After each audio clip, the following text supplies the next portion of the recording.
सृष्टि बचपन से ही दिखने में सुंदर नहीं थी, लेकिन अमीर बाप की बेटी सृष्टि पर उसकी माँ जान छिड़कती। मेरी बेटी कितनी प्यारी है, भगवान सबको सृष्टि जैसी बेटी दे। सृष्टि धीरे धीरे बड़ी होती है। एक दिन सृष्टि की सहेली कहती है, तू दिखने में कितनी अजीब सी है, लेकिन मैं जानती हूँ हम सब में सबसे अच्छी शादी तो तेरी ही होगी। तेरे पापा अमीर जो हैं। और बता नहीं सकते यार, दहेज तो हर कोई देता है, ये क्या ज्यादा ले जाएगी अपने पति के लिए? अरे बड़े शहर में कोठी है इसके पापा की। अरे पापा की है ना, कौन सी इसकी है? इसकी होती तब तो कोई भी लड़का इससे शादी कर लेता। अरे पापा की मतलब पापा की है तो मेरी ही है ना? किसने कहा? अब तेरी तो तब होगी ना जब तेरा भाई ना हो। वैसे भी शादी के बाद सारी प्रॉपर्टी भाई के नाम होती है। सृष्टि समझ जाती है कि उसे किसी भी हालत में माँ बाप की सारी प्रॉपर्टी को अपने नाम करना है, लेकिन कैसे? एक दिन सृष्टि का भाई शीनू कहता है, बहन क्या कर रही है? तुझसे एक बात करनी है। अरे हाँ हाँ करना, मैं तो तेरी बहन हूँ। बहन मेरी लाइफ में ना एक लड़की है, बहुत अच्छी है। मैं सोच रहा हूँ माँ और पापा से बात करूँ शादी के लिए।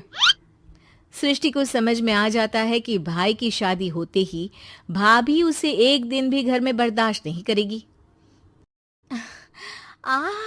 क्या बात है भाई, बताना कौन है वो? यार वो बहुत अच्छी लड़की है, पढ़ी लिखी है, मेरे साथ जॉब भी करती है। बस एक प्रॉब्लम है। हाँ प्रॉब्लम?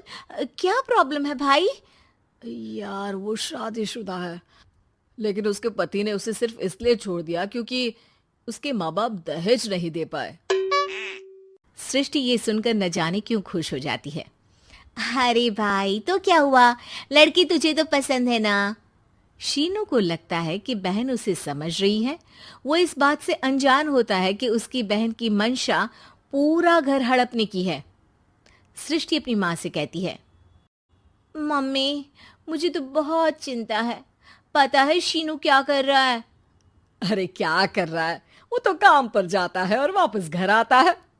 नहीं ना माँ, वो यही तो नहीं कर रहा, बाकी सब कर रहा है। आपको पता है उससे प्यार है, और वो भी एक शादीशुदा लड़की से। हैं? ये क्या हो गया? मैं सोसाइटी में क्या मुंह दिखाऊंगी? अरे तेरे पापा तो यही कहेंगे कि मैंने ही उसे बिगाड़ दिया है। माँ देखो, मेरी बात मानो, पापा पर भी विश्वास करने की जरूरत नहीं है। अब आप ही बताओ, पापा इतनी देर घर के बाहर रहते हैं क्यों? बोलो। अरे बेटा वो तो नौकरी करते हैं ना। तू बहुत भोली है माँ। पापा का ऑफिस तो 7 बजे खत्म हो जाता है, लेकिन देखो कितनी देर से आते हैं। अरे नहीं नहीं बेटा, ऐसी कोई बात नहीं है। सृष्टि माँ को एक औरत से बात करते पिता की फोटो दिखाती है। देखो माँ, कैसे हैं पापा? मैं ना कहती थी कि पापा सही नहीं है। मैं तेरे पापा से बात करूंगी, दे फोटो मुझे। ओ माँ, वो तो डिलीट हो गई। लेकिन चल, तूने तो देख लिया ना। पापा से बाद में बात कर लेना, और हाँ, मेरा नाम बिल्कुल मत लेना। हाँ माँ। अब क्या था, सृष्टि के माँ और पिता के बीच झगड़ा होना शुरू हो जाता है। सृष्टि के मन में क्या चल रहा था कोई नहीं जानता था। एक दिन, माँ सृष्टि के लिए एक लड़का देखा है, वो लोग शाम को उसे देखने आने वाले हैं। और हाँ माँ, एक खुशखबरी, मैं और पापा मिलकर एक नया बिजनेस ट्राई कर रहे हैं। शाम को लड़का आता है, सांवले रंग का। सृष्टि को तो बिल्कुल भी पसंद नहीं आता। लड़की की माँ कहती है, लड़की का चेहरा तो कोई खास नहीं, लेकिन अगर मेरे बेटे को आप लोग सेटल कर दें तो मैं उसकी शादी आपकी बेटी से करवा दूं। सृष्टि को लड़का बिल्कुल पसंद नहीं था। उसे भाई पर गुस्सा आ जाता है। लड़के वालों के जाने के बाद कहती है, माँ देखा, शीनू मेरे लिए कैसा लड़का लेकर आया, न दिखाने लायक न सुनने लायक, सेटल भी नहीं, वो भी हम करे। अरे माँ, मैं जानती हूँ ये मेरी शादी किसी भी घर में क्यों करवाना चाहता है। अरे कैसी बात कर रही है बहन? तूने तो देखा ना, लड़के को मैंने ही मना कर दिया तुझसे शादी के लिए। जिसने लड़का बताया था उसने उसकी बहुत तारीफ की थी। बात आई गई हो जाती है, लेकिन सृष्टि का मन शांत नहीं होता। क्या करूं, कुछ समझ में नहीं आ रहा। मेरी शादी हो गई तो ये लोग पूरी प्रॉपर्टी शीनू के नाम कर देंगे, मेरे हाथ तो कुछ लगेगा ही नहीं। तभी सृष्टि को आइडिया आता है। वो किसी वकील को फोन करती है।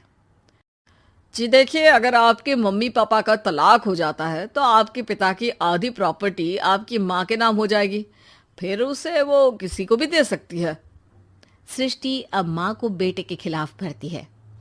माँ, शीनू पर नजर रखा करो, वो जिस लड़की के प्यार में है ना वो शादीशुदा है। यहाँ आएगी, सारा पैसा रुपया जमीन जायदाद सब हड़प लेगी। पापा का भी हाल तुमसे छुपा नहीं है। ऐसा ना हो कि मैं और आप एक दिन सड़क पर भीख मांगे। हे भगवान, मैं तो जीते जी मर जाऊंगी अगर ऐसा हो गया तो।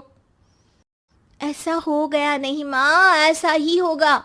अभी समय है, आगे का सोच लो। मैं तो कहती हूँ पापा से आधी प्रॉपर्टी लेकर अलग हो जाओ। पापा की आधी प्रॉपर्टी भी हम लोगों को अगर मिल जाती है ना तो अगले 7 जन्म सफल समझो। बेचारी माँ बेटी के कहने पर पति से तलाक लेकर अलग हो जाती है।